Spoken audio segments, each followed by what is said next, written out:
Am I the a-hole for not paying for my niece's operation with my wedding fund? I, female 30, have an older brother, Thomas, 43. His first wife passed, leaving him with my niece, and he remarried 2 years later.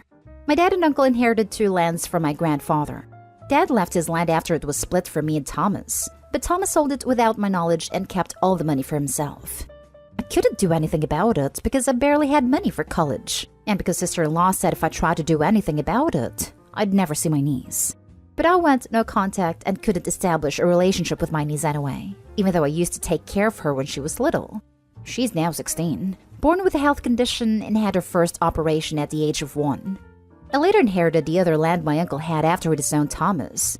I sold it and spent money on necessities, and used the rest to fund my wedding soon. Thomas reached out recently and we spoke a few times. He kept mentioning my niece struggling with her health condition again. He asked if I wanted to meet her, but I wanted time.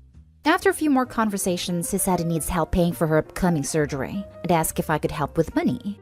He brought up Uncle's land and the money I put aside for my wedding. I was shocked. He asked where he knew all that, and he said he's been talking to a mutual friend, and he told him everything.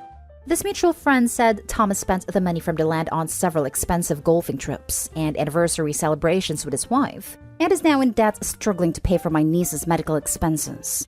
I said sorry, but there was nothing I can do to help. He kept trying to convince me that my wedding can wait and my niece should matter to me, reminding me that I'm the only family he got left, and I should consider helping him for my niece's sake, not his. I reminded him of what he did to me years ago, and how it left me to struggle for myself. I said he was lucky I didn't sue him for the money he owed me, but he said that this was his wife's idea, and he was stupid and regretted listening to her. Then said I could still sue them, but since they'll go to jail because they can't pay me back, then my niece becomes my responsibility. He said I could hate him all I want, but he's just asking for my niece. He pressured me to go see her, but I felt highly uncomfortable doing that. We had a heated argument after he tried to get my fiancé to postpone the wedding. I ended up telling him to leave, and he said it was okay, we'll talk again. But I said all I had to say. He had to let my friends know. They asked what's wrong with me prioritizing wedding over my niece. Thomas then emailed me saying I can't blame him for trying to help his kid, and that he knew I'm a better person than he is, and I will do this out of goodness of my heart. He said he'd pay me back with his wife's inheritance once her father passes, which he doesn't know when, but he hoped soon enough. I'm still dumbfounded by what he said. Thing is, I've always wanted a good wedding, and because I got stuck with student loans for so long, I still live in a small place. Still haven't gone on trips I wanted, still haven't achieved most of what I wanted. I'm 30 and feel like life already passed me by. If I let Thomas get my wedding fund, then I'll have to start saving for my wedding. Now for the top comments. Not stay home. Anyone who's harassing you about this is not your friend.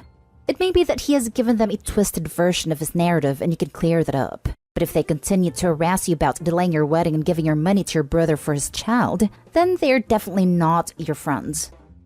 OP, listen to the above. Also, if you do change your mind about helping financially with your niece's surgery, ask for a copy of the bill and pay the hospital or treatment facility directly. Do not give your brother money, as he's untrustworthy. Also, make sure you get your brother and his wife to sign notarized statements stating that they owe you that money back, with interest, or you will never see it again. Funny the brother hasn't mentioned the money as a loan anywhere, except the father-in-law comment. He and his wife, fully expect the money as a righteous gift. The money stole from Opie should have been put aside for the medical needs they knew were coming. Not Day-Hole. Not Day-Hole. He said that this was his wife's idea, and he was stupid and regretted listening to her. If him stealing your money was all his wife's idea and has regretted it since, why didn't he give you a call prior to being in debt and his daughter needing a surgery? Someone who is truly guilted would have got in contact sooner just to apologize. Don't give him the money believing that he's going to let you see your niece or have any sort of family dynamic with him. As soon as he'd have the money, he'd disappear again. Don't put yourself through such emotional and financial turmoil.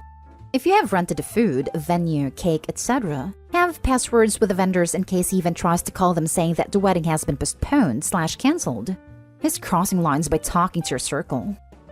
OP, just say the money he stole from you is the money you already gave him. Not Day-Hole. He sold his land and squandered the money carelessly, knowing his daughter has a health condition that would require further medical treatment. You were cut off from seeing your niece for all these years, And now she's basically a stranger to you that just happens to share some DNA. If you had been part of her life all along, it would be different. As it stands, he was irresponsible in planning to care for his daughter's medical issues. And now he's manipulating you into giving up part of your inheritance and delay your wedding to cover for his failure. You're definitely not a a-hole. Next story. Am I the a-hole for not paying for my sick brother's chemo treatment after receiving a large inheritance from my grandfather? I am a 26-year-old woman. When my grandfather passed away, he wrote in his will that his inheritance would be divided amongst his wife and his oldest grandchild, me. He believed my brother would be way too young at the time of his death to inherit any money. He was a very wealthy man, but no money went to my parents, because frankly they did not have the best relationship with him, especially my mom, who is his daughter.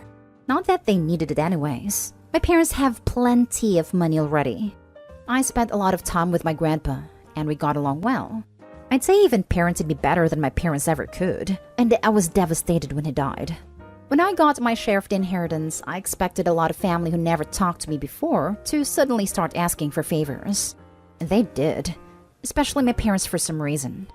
The final straw came when my mother asked me if I could pay for my brother's, his 15, chemo treatments, considering that I was technically rich now.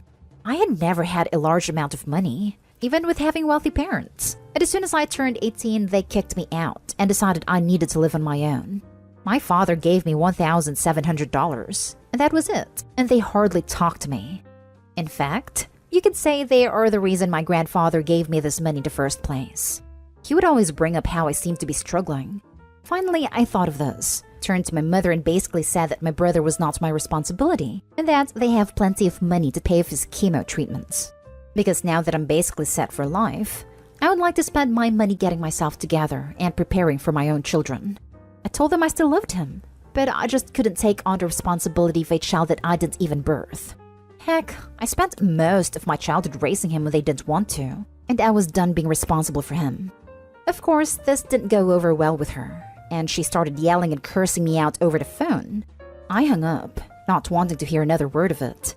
Over several days, I kept getting messages and calls, even Facebook posts of other family members calling me ungrateful, evil, and spoiled. Truthfully though, I knew in my heart that this was probably the best decision I could make for myself. I finally have the chance to be selfish.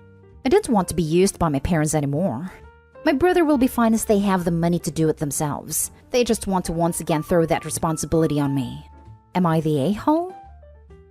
Not the a-hole. This isn't even about affordability. As you mentioned, they can afford a treatment. They're just cheap and entitled and don't want to pay for it themselves. This isn't your issue. For anyone coming at you, remind them that your parents can more than afford a treatment. It's not your kid. Then cut ties as they have proven they aren't worth your time. Probably as their part in the inheritance. Not the a-hole. Not the a-hole. A lot of these commenters must have missed the part that said my parents have plenty of money already. Some people's children. Shaking my damn head. Exactly this. And even if they don't, then it is still unfair to expect Opie to pay. Not the a-hole. When your grandfather passed away, his inheritance became yours. It doesn't matter one bit whether you inherited it, earned it, or won it in a lottery. It is your money, and you're not responsible for your brother's treatment. Your parents sound like massive a-holes for trying to bully you into it, especially as they can afford it themselves. You've done nothing wrong here. Next story is titled, Am I the a-hole for leaving my sister and her kids at the mall? I, 23 female, moved out of my parents' house 2 years ago because my sister, 32, and her husband, 33, have made a house uninhabitable if you aren't catering to his kids. They're loud, throw tantrums at a drop of a hat, and are very needy. I've asked to not be involved with their kids, as I have severe trauma and issues with spending long periods of time with especially small children that need to rely on adults for most things. My sister used to get on my back for not accepting her stepkids, when in reality I don't accept most children, as they cause panic attacks and worse when left in my care or presence. Recently, I've been trying to rekindle our relationship with obvious baby steps. I invited my sister out to the mall and asked that it just be us. She agreed, and we met up this Saturday. However, she brought her stepdaughter Cassandra, 7, and her stepson Caleb, 10. I tried to grin and bear it, but things got to a pretty unacceptable level for me pretty quickly. My sister kept picking up items and then leaving me at the register with her kids to pay with my card. Or she sent her kids up to me and telling them to ask Auntie to buy these for you. And I didn't want to look like an A, so I'd buy the items. She then left me alone with the kids at the food court while she stopped, but she told me she'd be right back. Ended up spending 45 minutes shopping around. When we finally met back up, I was fed up and told her I was leaving. She asked me to let her take the kids home so we could shop and hang out, but I was already over it. My mother and father are calling me an a-hole for leaving her alone with the kids, and her husband is calling me a hateful witch for not accepting his kids and not stepping up as their only aunt. He doesn't talk to his sisters, and I'm my sister's only sibling. Am I the a-hole? Edit. I do not mistreat these kids or ignore them. I send birthday/Christmas presents and birthday cards as often as my wallet allows. They know I exist, and I plan to handle my trauma, again baby steps, at a pace that's appropriate for me and be more involved eventually. Now for the comments. Not an a-hole. Your sister wasn't there to spend time with you. She was there to take advantage of you. At least now Opie can move on from this relationship knowing she tried. Not an a-hole. She didn't want to spend time with you. She wanted someone to pay for stuffs. I would go low contact on the whole family, to be honest. He doesn't talk to his sisters, and I'm my sister's only sibling. Join the rest of the family. Next story. Am I the a-hole for asking my fiancé to get a house of her own? So me 27 male and my fiancé 27 female are getting married in a year or two. We aren't in a rush.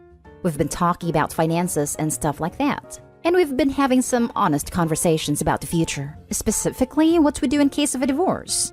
The main sticking point is the house. In the event of a divorce and she wants half the house, which I think is unreasonable given that I paid a mortgage. It's now paid off, and it's my name on the title deed. But I understand where she's coming from. If we broke up 10 years from now, then she'd have no major assets to speak of, which would be bad for her. I get that. So I suggested a solution. As we both make good money, and right now she can easily afford a down payment on a house of her own. She has good credit, and so it's going to be easy for her to get a mortgage with favorable terms. If the terms of the contract are good, she might be able to rent out the house as she pays off the mortgage, and pay the mortgage with rent money.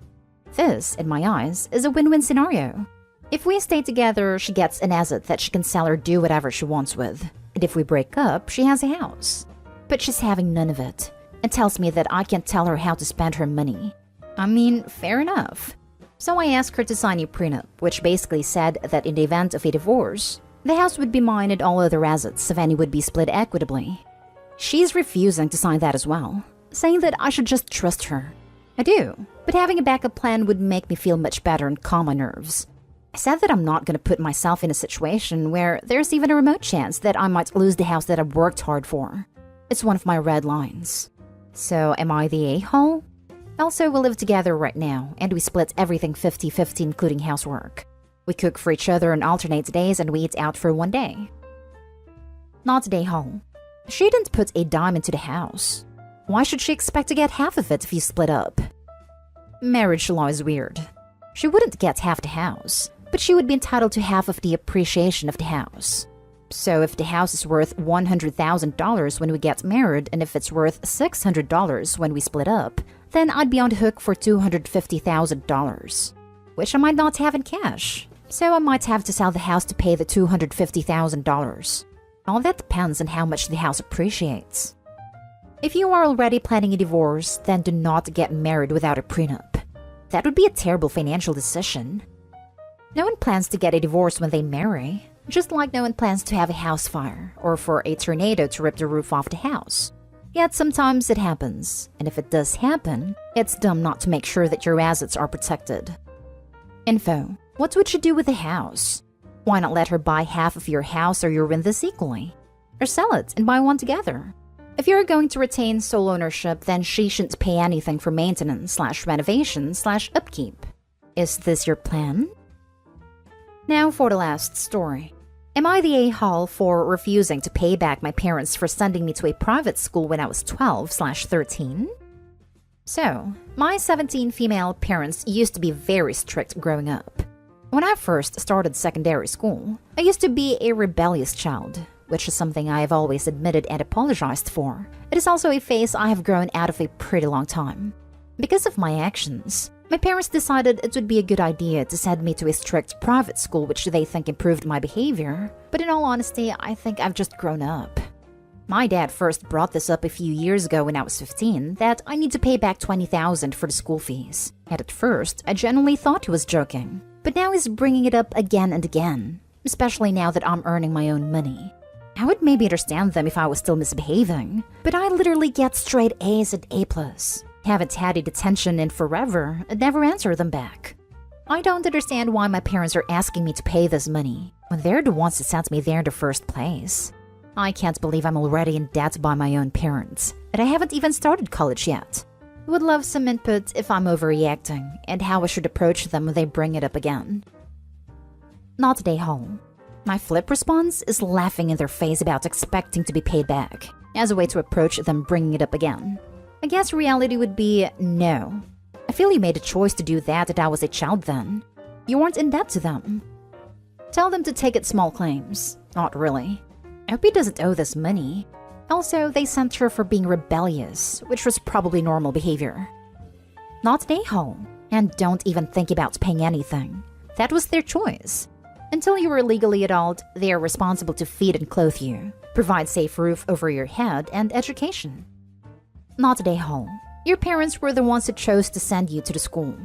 You didn't really have a choice. And while you were a rebellious child, but so were a lot of children.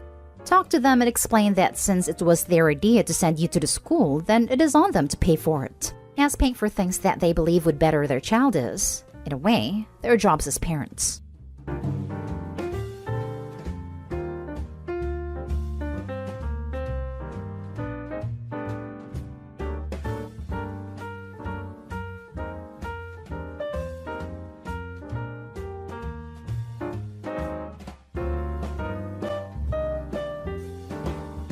Am I the a-hole for refusing to pay for my niece's college after she publicly humiliated me?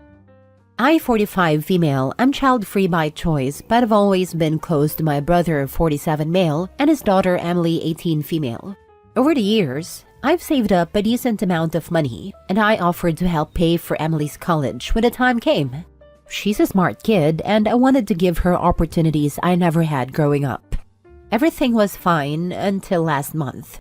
I was invited to Emily's high school graduation party, which was a big deal in our family. During the party, Emily gave a speech thanking everyone for their support.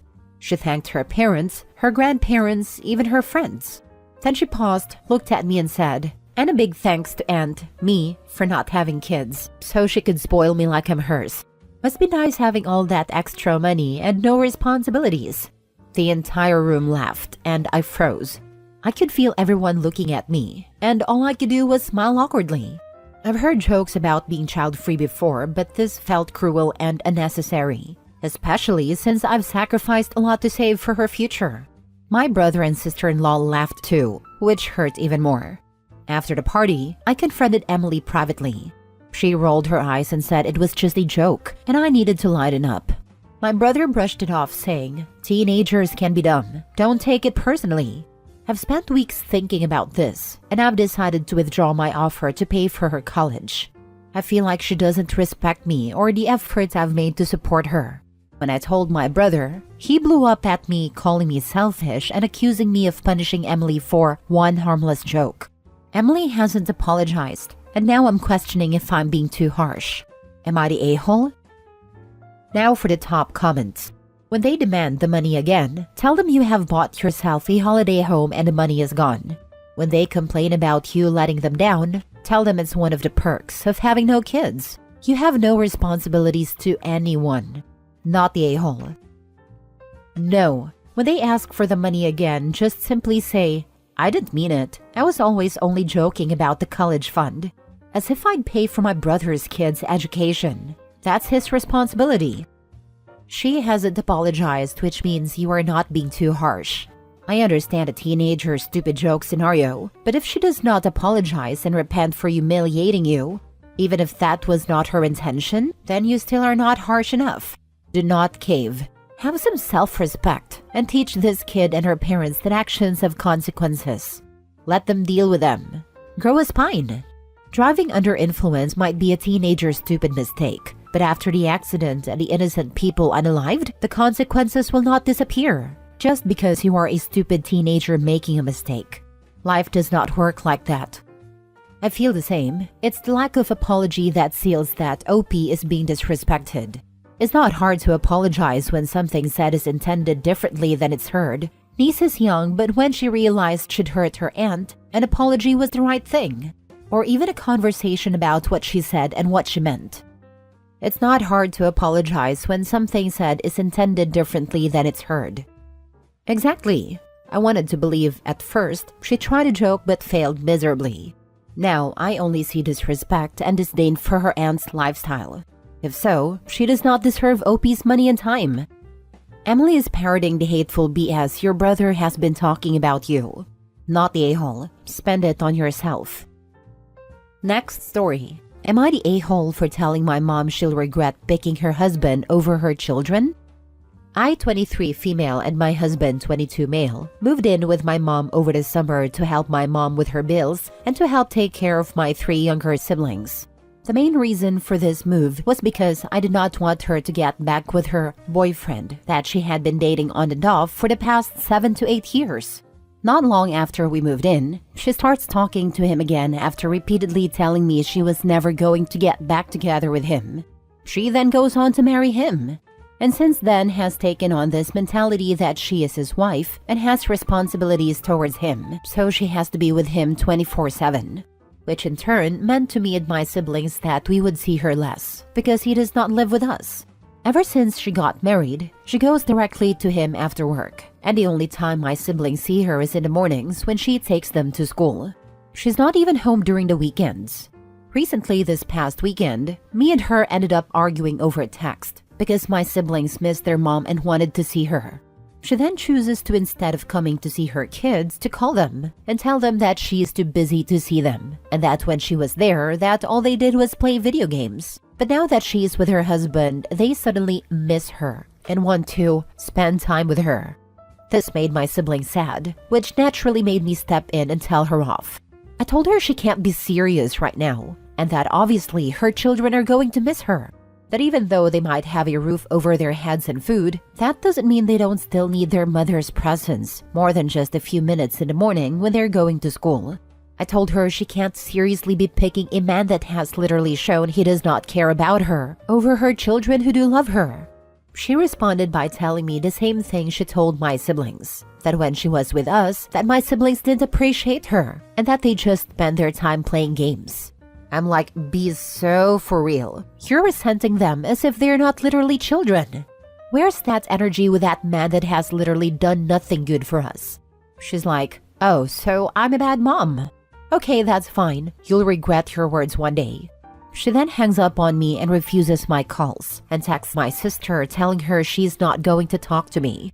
So I texted her and told her the one that's going to regret her words is you, and you'll be sorry for picking a man over your children. The day you learn to not put a man on a pedestal is the day you'll get your blessings. It's a serious mental problem to be so attached to a man. That I love her, but I know she's not okay by doing what she's doing. She's now no longer talking to me and only contacts my siblings. Am I the a-hole, or was this a reality check my mom needed? Edit. Since I didn't include their ages in the original post, my siblings are 10 male, 13 male, and 15 female. In case you're wondering my mom's age, she's 40, and her new husband is about late 50s. I'm not entirely sure his exact age. Their dad is 38. For those wondering where their dad is, he is still in the picture, but he also has a new partner. He comes to visit them once or twice a week sometimes and buys them food and clothes. He is supposed to be giving my mom child support, but he's not always very timely about it. I also want to acknowledge my mom does contribute financially to them still. The only issue is she is not here physically with them as often as she should be. Not the a-hole, and honestly your mom needed to hear that. It sounds like you're stepping up in a situation where your mom is neglecting her responsibilities, and that's not fair to you or your siblings. Her excuse about your siblings not appreciating her because they play video games is honestly ridiculous. Kids play games. That doesn't mean they don't love or miss their mom. They're children, and it's her job as their parent to be present, even if they aren't showering her with gratitude 24/7. It feels like she's using that as an excuse to justify prioritizing her husband over her kids. It's a CPS story waiting to implode. Parents, especially custodial parents, are expected to reside with their minor children. It's so beyond an argument. It's criminal negligence. This is not okay, and it's also making you responsible when you're a young newlywed. This is not fair to the kids or you, but thank you for being there for your siblings. I hope she opens her eyes and realizes she isn't doing them any good. Not the a-hole. I'd say that her husband made it clear that he didn't want her kids living with them, so she got you to move in so she could move out. She's at least going to have to pay you child support if you choose to bring up your siblings in the long term. As you and your husband are so young, is he okay suddenly being dad to 3 kids? If he's not, I'd be asking your mom's sister or other family members to step in and either convince your mom that child abandonment is illegal or take the kids themselves if they can. My husband fortunately does not mind, since he hasn't really taken the role of dad. He is more of an older brother to them. His only issue is the obvious stress and disappointment my mom's absence has caused. Next story. Am I the a-hole for not supporting my ex-best friend after my brother put her in the hospital? My brother was a prick to me my whole life. He's 2 years older and blamed me for his dad leaving. We have different dads. We were raised by my mom, who was very much checked out, and that made me an easy target. He wished me dead, called me a whore. He got other kids to bully me in school, and every chance he got, he told me he wished I wasn't his sister. I had a best friend through all that, Sammy. Her dad and siblings were also really great, and they took me in as a family because they knew mine sucked. When we were 16, Sammy betrayed me in the worst way by starting to date my brother. I told her I'd never forgive her. She tried to make it seem like I was the bad guy, and how dare I tell her who she could and couldn't date. She knew what my brother was like and still went and dated him. I had to pull away from her family because I couldn't be around her, but I did tell her dad. Sammy hated me for it because her dad did everything to get her away from my brother. I got a call a couple of weeks ago and it was Sammy's dad. My brother put Sammy in the hospital and her dad wanted to give me a heads up in case my brother tried to come for me. Sammy tried to reach out, but when I realized it was her calling, I shut it down. She kept trying and I ignored and blocked her. She had her sister reach out, and while we were talking, she took the phone off her sister and she told me she needed me. I told her to go to hell. A few more attempts were made and then one of her siblings called while Sammy was there and they asked me how I could do that. And shouldn't I understand what my brother is like and be there for the girl who was there for me until she made a mistake? I said there was no coming back from it, and I refused to believe she was manipulated. That it was an easy cop-out and I owe her nothing. They tried to insult me, but I ended the call and blocked that number. I've had a long list of blocked numbers the last couple of weeks. Am I the a-hole? Now for the top comments. Not the a-hole. She went into that relationship with her eyes wide open, knowing damn well how cruel he was to you, and now you're supposed to pick up the pieces for her? Nope. She made her choices and has zero right to drag you back in his BS. Her circus, her monkeys. She literally became a bully when she started dating your brother. Invalidating you like that and dating an abusive person which she knew about is irredeemable. And to try to reach out to you? The nerve. How are you supposed to comfort her if she is part of your trauma? That was really just the worst betrayal. I came to live with you and you started dating one of the reasons I came to live with you. Shaking my head. Despicable. Nope. COP, here's the thing. You didn't say, I told you so, to her. So by definition, I think you're in the clear. Your former best friend dated your vile, abusive bully of a brother, knowing full well how he was. Try to make you the bad guy, and then has the nerve to come back to you after everything. Nah, not the a-hole. Just curious though, you said her dad was fully on your side throughout this. What did he say about this whole situation? Well, we didn't talk for years because of this. He felt sick that his daughter was dating someone like my brother, and he apologized for what he did. He also said he would always be there if I needed something, but he understood I had to pull away because I couldn't be around her. Has he said anything about the current situation? Like about how his daughters are verbally abusing you for not wanting to contact? He only called to give me the heads up. We didn't talk after that. I'm not even sure if he knows about it. Having her sister harass you shows what kind of person she really is. You can always tell a person's character by how they act when they don't get what they want. How is your relationship with your parents? I don't have one. Never met my dad, and my mom was pretty awful herself and just didn't care. Last story. Am I the a-hole for telling my daughter if she goes back to her ex, I will not support her? My daughter is 26. Her ex-husband was abusive. They dated for 3 years before getting married a year ago. My ex-son-in-law changed after he married my daughter. I didn't even know about any of this until my daughter told me everything. After she got married, he abused my daughter financially and emotionally, and sometimes physically. I don't really want to go through everything, but he is a POS who literally ruined my daughter. My daughter told me everything 2 months after she got married. I encouraged her to fight for her rights, but she said she just wants to get away and doesn't want to fight. I didn't force her and had to pay a huge amount to get her a clean divorce. My daughter was broke. She lost her job and she's been living with us since then. My daughter has been depressed all these months, and she spends most of her time with me and her mother. She cuddles with us both, she vents, she tells us what she went through, and me and my wife just listen to her and try not to get angry. But my wife is always sad and tells me multiple times to take care of her. She makes me promise that I will take care of our daughter. I assure her, but she's feeling what she's feeling, as I am and my daughter is, and I can't do anything to change that. But a week ago, my daughter told us that she's been talking to her ex and has been apologizing to her and wants to get back with her. We were surprised, and we try to tell her that we understand you love him, but he doesn't. But my daughter wouldn't listen and said she wants to get back with him and give him another chance. My wife started crying and told me to talk to her, and she left to our bedroom. I told my daughter that he can't change. Those people never do. Don't put yourself through what you already went through and your family did. My daughter said she wants to give him another chance. I tried everything. I said everything I could, but she didn't listen to me. When I had enough, I told her if she wants to be with him again, then that's her decision.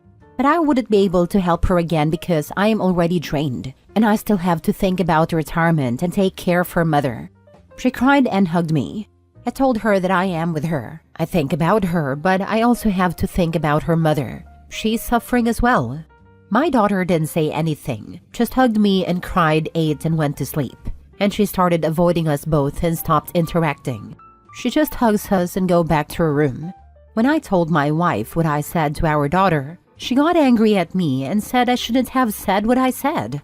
I should have been polite and helped her, but I made it even worse.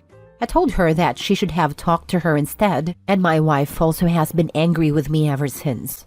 So, am I the a-hole here? Did I do something wrong? I just want to help and protect 2 women I love the most. I did everything in my power to help them, but now they are treating me as if I am the source of their suffering.